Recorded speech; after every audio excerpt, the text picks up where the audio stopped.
Hi viewers, இன்றைக்கி நம்ம என்ன ஸ்டோரி கேட்க போகிறோம்னா அம்மாவின் பாசத்தை வென்ற திருநாய்.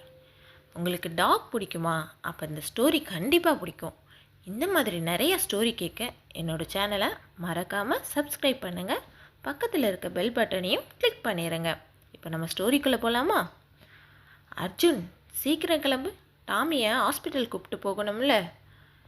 எதுக்குமா? நேற்று தானே வாங்கிட்டு வந்தீங்க, அது நல்லா தானே இருக்குது.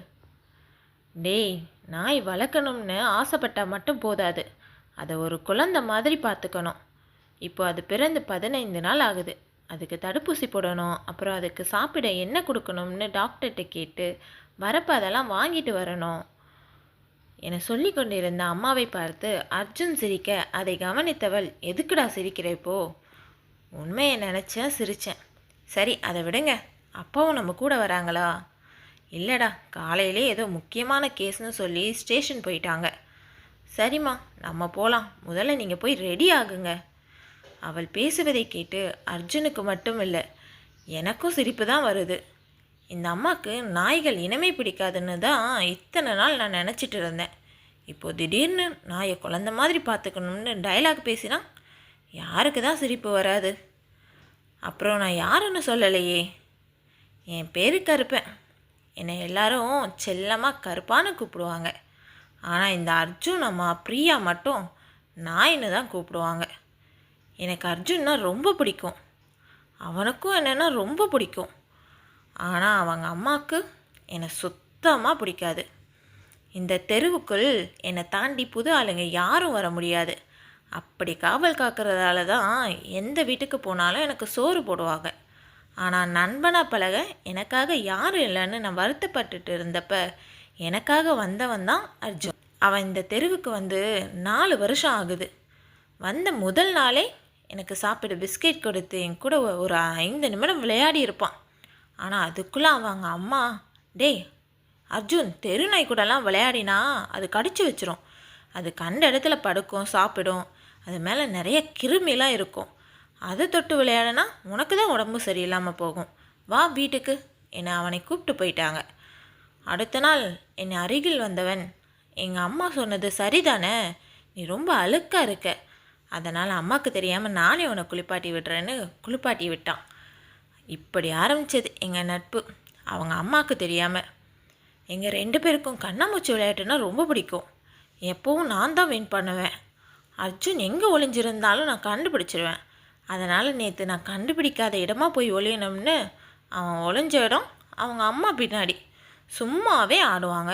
இதில் அவங்க வீட்டுக்குள்ளே போய் அவங்க பக்கத்தில் நின்னா சும்மா விடுவாங்களா? அவனாவது ஏதாவது சொல்லி சமாளிப்பான்னு பார்த்தா, போ கருப்பா, நான் எங்கே ஒளிஞ்சாலும் நீ கண்டுபிடிச்சிடுறேன்னு என்ன கொஞ்சிட்டு இருக்கான். அதை பார்த்து இன்னும் கோபம் வர என்னை வீட்டை விட்டு துரத்திட்டு அவனை அடி வெளுத்துட்டாங்க. பாவம், அவன் ரொம்ப அழுதுட்டான். அதனால் அவனை சமாதானம் பண்ணவும் என்ன அவன்கிட்ட இருந்து பிரிக்கவும் தான் இந்த டாமியை வாங்கி கொடுத்துருக்காங்க. எனக்கு ஒரே ஒரு ஆசை தான், அர்ஜுன் எப்போவும் என் கூடவே இருக்கணும். அதுக்கு அவங்க அம்மாவுக்கு என்ன பிடிக்கணும். என்னை நினைத்து கொண்டிருக்க அர்ஜுனும் அவன் அம்மாவும் வெளியே வந்து கார் ஏறினார்கள். என்னதான் கையில் புது நாய் இருந்தாலும் அர்ஜுன் என்னவோ வாசலில் நின்ற என்னை தான் பார்த்து கொண்டே போனான். தடுப்பூசி போட்டதால் காரில் டாமி தூங்கி கொண்டிருக்க பிரியாவும் அர்ஜுனும் ஹாஸ்பிட்டல் பக்கத்தில் இருக்கும் மாலுக்கு போய் டாமிக்கு தேவையானதெல்லாம் பிரியா எடுத்துக்கொண்டிருக்க அவள் அருகில் நின்று கொண்டிருந்த அர்ஜுனை காணவில்லை. எங்கு தேடியும் அவன் இல்லாததால் பதறியவள் உடனே தன் கணவன் வாசுவுக்கு ஃபோன் பண்ணி விஷயத்தை சொல்ல அவரும் 10 நிமிடத்தில் தன் டிபார்ட்மெண்ட் ஆட்களுடன் மாலுக்கு வந்து சேர்ந்தார். உள்ளே வரும் வழி மற்றும் வெளியே போகும் வழியில் பாதி காவலர்கள் நின்று அனைவரையும் சோதனை செய்ய மற்றவர்கள் மால் முழுவதும் தேடத் தொடங்கினார்கள். வாசு சிசிடிவி கேமரா ரூம் போய் பார்த்தார். அங்கு எல்லாம் உடைந்த நிலையில் இருப்பதை பார்த்தவருக்கு கண்டிப்பாக கடத்திட்டு தான் போயிருப்பாங்கன்னு புரிஞ்சது.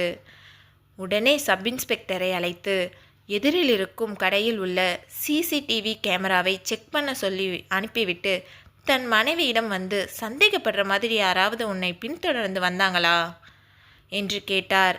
இல்லைங்க, அப்படி யாரையும் நான் பார்க்கல என அழுது கொண்டே சொல்ல அவள் ஃபோன் அடித்தது.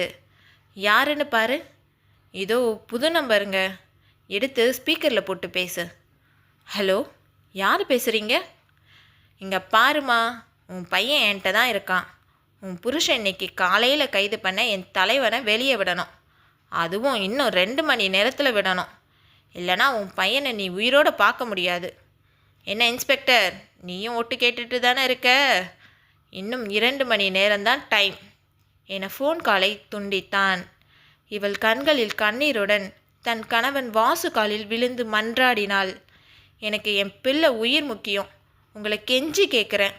யாரை விட சொல்கிறானோ அவனை வெளியே விட்டுட்டு என் பிள்ளையை என்கிட்ட திருப்பி கொடுங்க. காலில் விழுந்தவளை தூக்கிவிட்டு, அவன் உனக்கு மட்டும்தான் பிள்ளையா, எனக்கு இல்லையா? எனக்கு தெரியும் அவனை எப்படி காப்பாற்றணும்னு. அப்போ உடனே வெளியே விட்டுட்டு நம்ம பையனை கூப்பிட்டு வாங்க. புரியாமல் பேசாத பிரியா. அவன் வெளியே விட சொல்கிறது சாதாரண ஆள் இல்லை. குழந்தைகளை கடத்தி வெளி மாநிலங்களில் பிச்சை எடுக்க வைக்கிற கும்பலோட தலைவன். உன்னை மாதிரி எத்தனை பேர் பெத்த பிள்ளையை இழந்து தவிச்சிருப்பாங்க. இன்னும் பாதி குழந்தைங்க எங்கே இருக்காங்கன்னு விசாரணை போயிட்டு இருக்கு. இப்போ அவனை வெளியே விட்டுட்டா அந்த குழந்தைகளை கண்டுபிடிக்கவே முடியாது. நம்ம சுயநலத்துக்காக மட்டும் யோசிக்கிறது தப்புமா என சொல்லி கொண்டிருக்க அங்கு வந்த சப் இன்ஸ்பெக்டர் மால்க்கு எதிரில் இருக்கும் கடையில் உள்ள சிசிடிவி கேமரா செக் பண்ணி பார்த்ததில் அர்ஜுன் மேடம் கூட உள்ளே வந்த நேரம் 11:50. அப்புறம் நம்ம மால்க்கு வந்து சேர்ந்த நேரம் 12:20. மதிய நேரங்கிறதால இந்த இடைப்பட்ட அரை மணி நேரத்தில் 7 பேர் மட்டும்தான் மால் விட்டு வெளியே போயிருக்காங்க. அதில் 5 பேர் மாலில் திங்ஸ் வாங்கி பில் போட்டு இருக்காங்க. அதில் இருக்க நம்பர் வச்சு பேசுனதில் சந்தேகப்படுற மாதிரி ஒன்றும் இல்லை. ஆனாலும் உடனே நேரில் வர சொல்லியிருக்கேன் சார். அப்புறம் அந்த மீதி 2 பேரோட வண்டி நம்பர் கிடைச்சிது. அதை வச்சு அட்ரஸ் கண்டுபிடிச்சி நம்ம ஆளுங்களை நேரில் அனுப்பி விசாரித்ததில் அவங்களும் கடத்தலை சார். எனக்கு தெரிஞ்சு இந்த மால்குள்ளே தான் அர்ஜுனை வச்சுருக்கணும். நீங்கள் சொல்கிறது சரிதான், எனக்கும் அதான் தோணுது.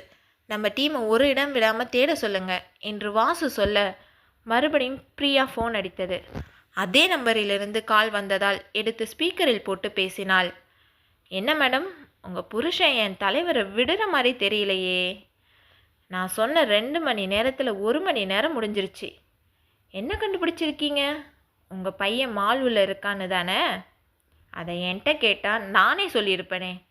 இப்படி தேவையே இல்லாமல் நேரத்தை வேஸ்ட் பண்ணிட்டீங்களே வாசு சார். அடுத்தது மால் உள்ள எங்கே இருக்கான்னு உங்கள் டீமை விட்டு தேட சொல்லியிருக்கீங்க போல்.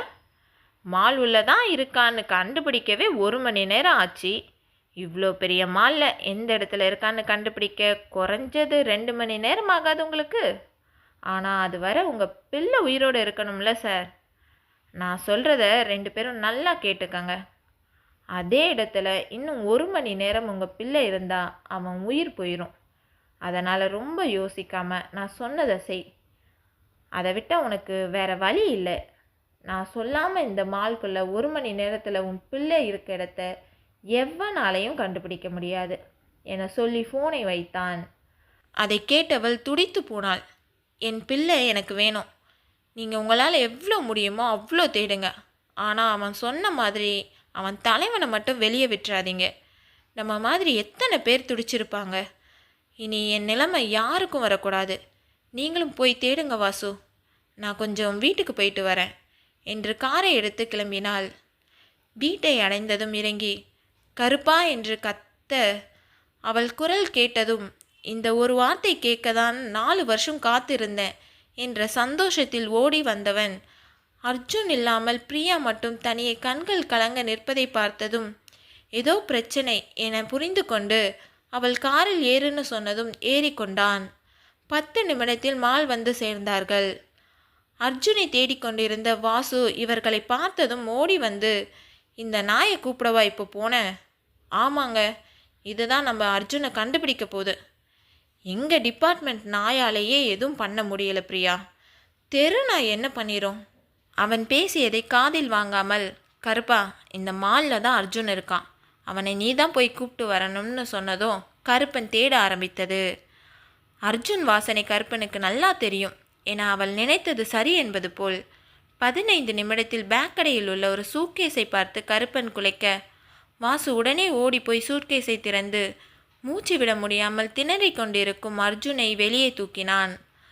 கண்களில் மகனை பார்த்த சந்தோஷத்தில் ஆனந்த கண்ணீர் வர கருப்பனை பார்த்து கைகள் கூப்பி நன்றி சொன்னார்கள் வாசுவும் பிரியாவும். அந்த சூட்கேஸை மாலினுள் எடுத்து வந்தவனை சிசிடிவி கேமரா மூலம் கண்டுபிடித்து போலீஸ் கைது செய்தது. மயக்கத்தில் இருந்த அர்ஜுனை அருகில் உள்ள ஹாஸ்பிட்டலில் சேர்த்து அவனும் ஒரே நாளில் குணமாகி வீட்டுக்கு வந்து விட்டான். அப்புறம் என்ன, தெருநாயாக இருந்த கருப்பன் அர்ஜுன் அம்மா சம்மதத்துடன் அர்ஜுன் வீட்டு நாயானது. இந்த கதை உங்களுக்கு பிடிச்சிருந்தா லைக் பண்ணுங்கள். உங்களுக்கு தெரிஞ்ச டாக் லவர்ஸ்க்கு இந்த கதையை மறக்காமல் ஷேர் பண்ணுங்கள். தேங்க்யூ.